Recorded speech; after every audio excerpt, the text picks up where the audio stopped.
panguva inoyi pana vakomana vodeployiwa sevamuri kuona mumapictures varoratidza kuti these individuals vatori zvidhakwa chaizvo, vanhu vanorukwa makorokoza anoti vanhu vakaita sei. Panguva ino vanorukwa vakapfeka these uniforms dzakaita sedzemagreen bombers voya vachirekodha mavideos vachitiritana VP Constantino Chiwenga. Dzarapina mashoko anobuda nyuko panguva ino ndobva subscribe like out on the bell icon.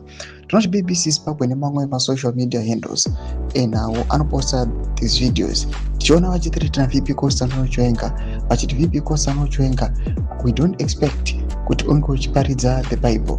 Noda kuti kune vamwe mapastors vatinoziva kuti ndo vanoita nezveshoko raMwari. Iwe uri vice president ende kuinterpreta kwanda Bible unenge uchiinterpreta the wrong way.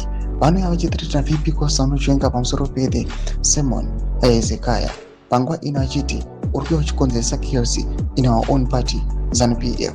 Panapa tona BBC yazobuda yakanyora yakati stop lying about Hezekiah.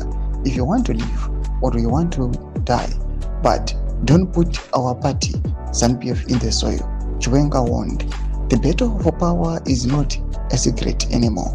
They are coming out in public, and this shows the level of tension within Zanu PF. Doma developments are kubuda panguva ino.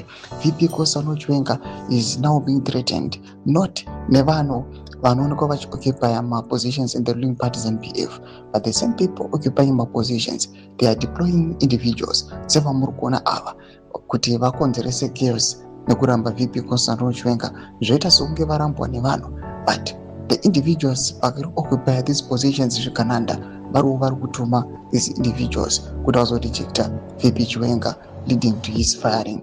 Pana comment section medu zvafungira iyi muri kudi pamusoro pechitiko ichi. Musanga subscribe or like, chita on the bell icon.